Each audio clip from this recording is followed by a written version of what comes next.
Alright, so Trackblazer is a completely different scenario from anything that came before it, and my first run kind of shows it.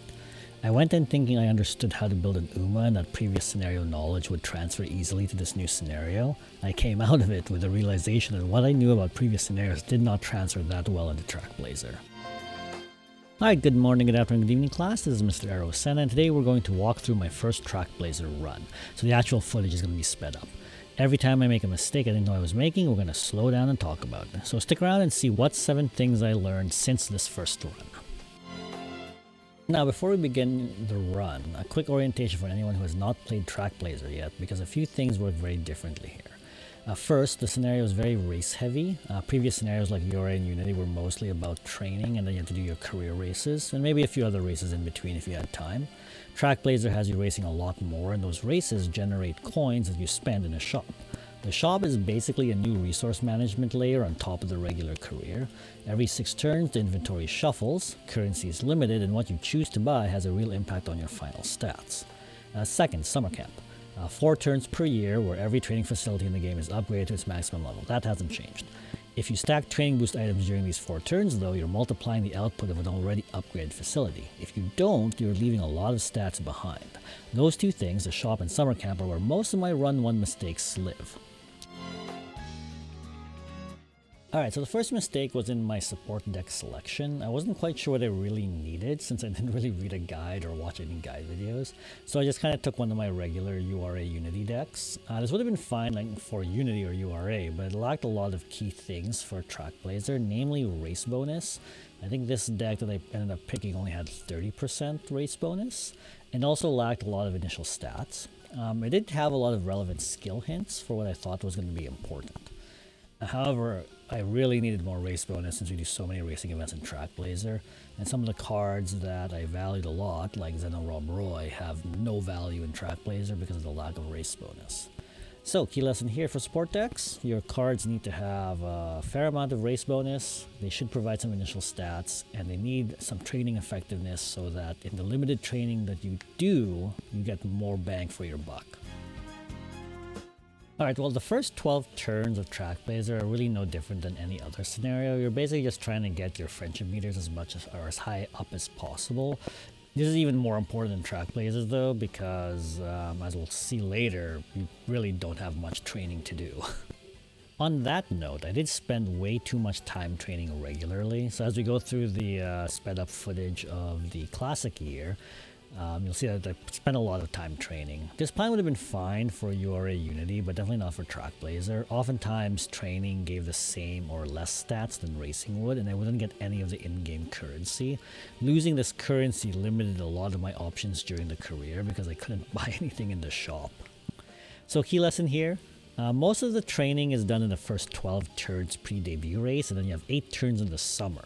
There are of course some exceptions, like if a training is particularly good, like you're getting like double or triple rainbows, or a key support card will get to Orange Friendship, then you could probably take those trainings over a race. But for the most part, training is done in the first 12 turns, and then the 8 turns in the summer.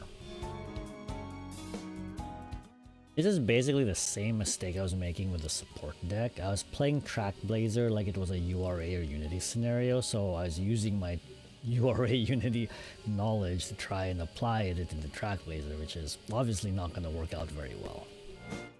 Okay, so race selection also matters. I didn't know at the time that some of the epithets gave bonuses when I first played. I really should have read a guide, but I think it was more fun this way. So I was just picking races that fit in my schedule and trying for as many G1s as I could. However, I was used to the game prompting me to run certain races that I ended up missing a few because the game didn't prompt me.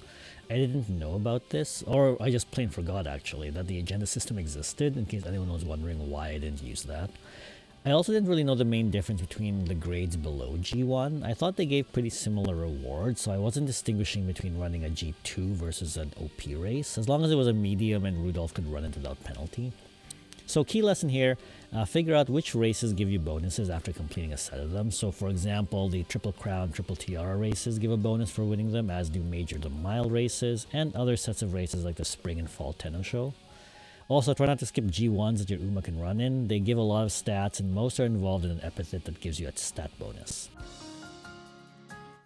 Okay, so shop item selection is a game unto itself. From URA and Unity experience, I always found energy regeneration to be a big deal, so I prioritized energy regen items. That way I could always have enough energy to do the training or race I wanted to do. While energy management is still important in Trackblazer, arguably more so than in URA or Unity, the goals are slightly different with how you go about it. I was buying energy items to solve the problems I had in a normal URA or Unity scenario career, not the problems that Trackblazer career creates.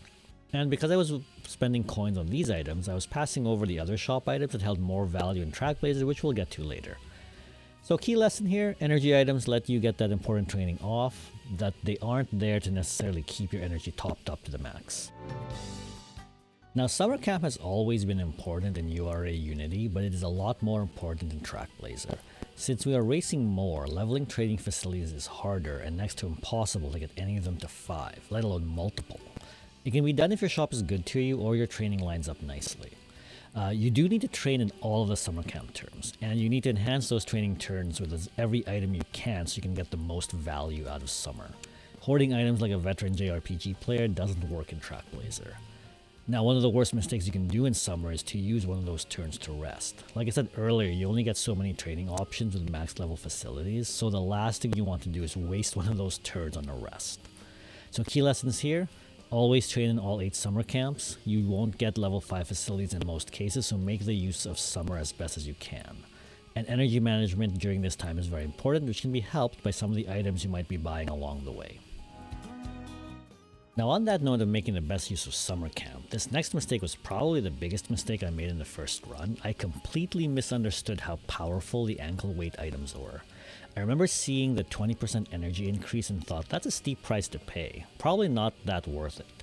Which again was framed by how I thought of energy in a normal URA or Unity career run. With no way of getting extra energy in URA Unity, a 20% energy increase is quite substantial. However, Trackblazer gives you many options to overcome this. There's the energy regen items, like the ones I've been buying and stockpiling, and lucky charms, which basically guarantee a 100% success rate. I found these to be very important after a few more runs of Trackblazer. I feel like these items, the ankle weights, are single-handedly responsible for many of the incredibly high-ranked Umas with nearly capped stats on everything. Which, now that I mention it, is actually another lesson worth noting, so stick around for a bonus 8th lesson. Key lesson for this is there were a lot of ways to overcome the increased energy cost, but at the time I didn't think about it. I just saw increased energy and thought it was too much. Again, I was viewing this with a URA Unity scenario lens. Trackblazer gives you many ways to get around the energy cost. Now, for you JRPG veterans out there, coin and item hoarding is a real thing, and this was a big problem for me this first run. In most JRPG games I've played, so think old school Final Fantasy or Ogre Battle, I like to save money and items for that perfect moment, but by the end of the game that moment passed or just never showed up, and I had a stockpile of items that didn't do anything since the game was already over. Now, you would not believe how many elixirs went unused in my Final Fantasy games. Now, the same mentality affected this first run, as I ended up having a bunch of extra coins at the end, and because I didn't use them, I lost out on some important race boosts in the final 3 races. Now, you don't necessarily have to spend everything all at once, but if you have a double rainbow training in summer, why not use that megaphone and ankle weight to get the most of it? Or if you know you'll need that kale juice for summer, pick it up.